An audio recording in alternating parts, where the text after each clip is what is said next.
Hello, welcome to your first online lesson. Please excuse the children's easel, but it is better than nothing. So we're coming in with simultaneous equations. It doesn't matter if you've missed the last week of school or whatever, you're coming in at the end bit. You've maybe missed some of the practice of building up to this, but this is the real deal now. So these are the ones that we presented with in an exam. So our aim in any of these equations is to find a value of x and y that makes both sums work. Now to do that, we focus on these ones in the middle. We need them both to be the same value of y, one a plus, one a minus. So in this instance, I've already got my plus and my minus, and I have to think of a number that 2 and 3 both go into. Now the smallest possible one is 6, so I'm going to turn both of these into a 6. To do that, I'm going to times the top equation by 3 and the bottom equation by 2. Now remember, you have to multiply absolutely everything to get this to work. So 5 times 3 becomes 15, 2 times 3 becomes 6, and 24 times 3 is 72. On the bottom one, doubling everything gives us 6x minus 6y equals 12. So the plus and minus 6y, if I then add these two equations together, they will disappear, hence the elimination method. So 15 plus 6 is 21x, the y's disappear, 72 plus 12 is 84. Now I know we don't know our 21 times table, but I think you can all agree that 21 times 4 is 84.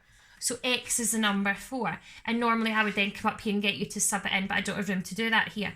So x is the number 4, so we then sub in. We sub this into this top equation or the bottom one. Now we discussed in class at length that we like the one without any without any negatives, so we're going to use that top equation. So we now have 5 times 4 plus 2y equals 24. So 5 plus 4 becomes 20, plus 2y equals 24. Now the simple method is just look at this. 20 plus what is 24, folks? It's 4. So that 2y stands for the number 4. 2 times what is 4? So y is the number 2. So our solution is x equals 4, y equals 2. Now I always get you to try and check this. So let's use the equation we didn't use. 3 times 4 would be 12. 3 times 2 would be 6. 12 take away 6 is 6. So we know we've got the right answer. There is your solution. Okay, let's try another one.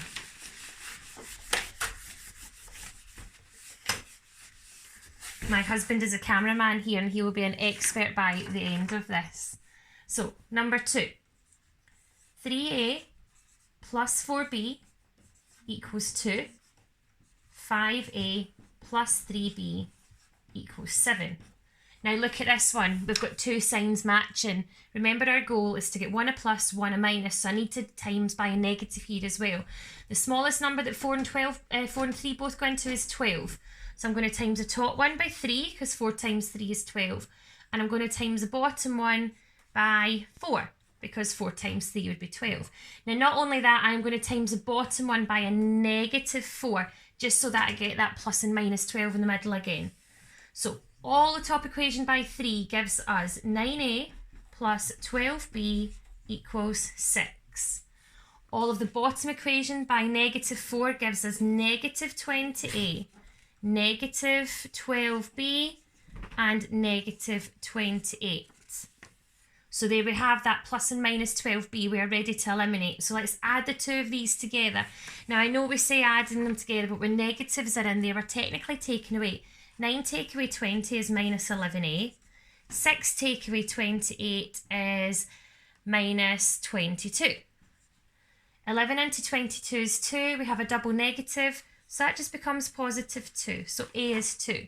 So we are going to sub in a equals 2. Let's use the top equation because it's got slightly smaller numbers. A is the number 2, so you've got 3 times 2 plus 4b equals 2. 3 times 2 is 6. 6 plus 4b equals 2. Now, 6 plus what gives us 2? Technically, you should hopefully be able to spot that it's actually 6 take away 4 is 2. So 4b equals negative 4. Similarly, you could do the whole change sign. 6 comes over, so technically it becomes 2 take away 6 there, which is minus 4. 4 times what is minus 4? Well, it's obviously 1, but it's going to be negative 1. So a is 2, b is -1. Now remember, I like you to do your check, so let's check it in this equation.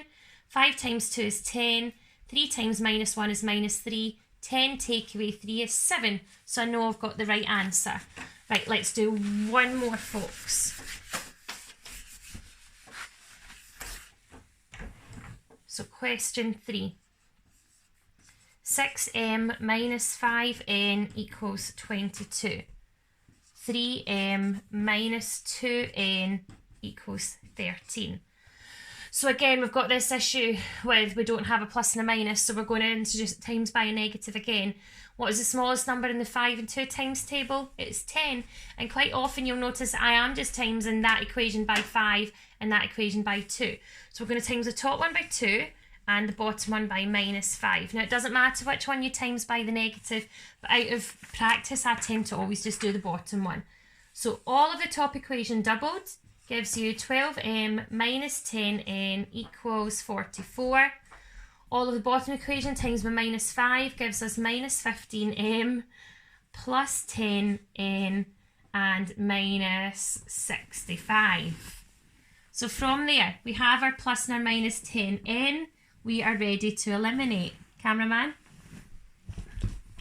Okay, sorry, we have a dog trying to jump in on the maths lesson here. Okay, let's add our equations together. 12 take away 15 is minus 3m. 44 take away 65 is negative 21. Now, if these numbers don't divide, that's a trick, a clue to say you've gone and done something wrong. They should always divide. I'm giving you ones with nice numbers. 3 into 21 is 7. Double negative cancels out, so m is 7. So we are going to sub that in now.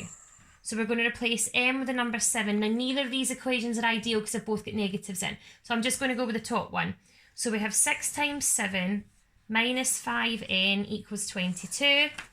That gives us 42 minus 5n equals 22. Right, 42 take away what is 22? You should all be able to spot 42 take away 20 is 22. So this bit here, your 5n equals 20. Now, doing it the other way, if you take the 42 over, that would have left you with minus 5n equals minus 20. Both are going to give you the same answer there. Double negative turns positive. 5 into 20 is 4, so n is 4. So my solution is m is 7, n equals 4. Let's do a check again. 3 7s are 21, 2 4s are 8. 21 take away 8 is indeed 13, so I've got the right answer. Now, where do you go from here? What you can do is, I would like you to copy these into your notes if possible. After question 1, you can do question 4 to 7 of the textbook page I'll give you in a second. And then after question 2 and 3, you can go do questions 8 to 9. Now, the page to do this on is page 39 of the textbook. It is exercise 4.4 and we're going to start obviously from question 4 onwards. Please read over these examples, copy them in, pause, rewind, do what suits you. If you're really struggling, you can also drop me a message, but remember the answers are there at the back as well. Take care and good luck, folks.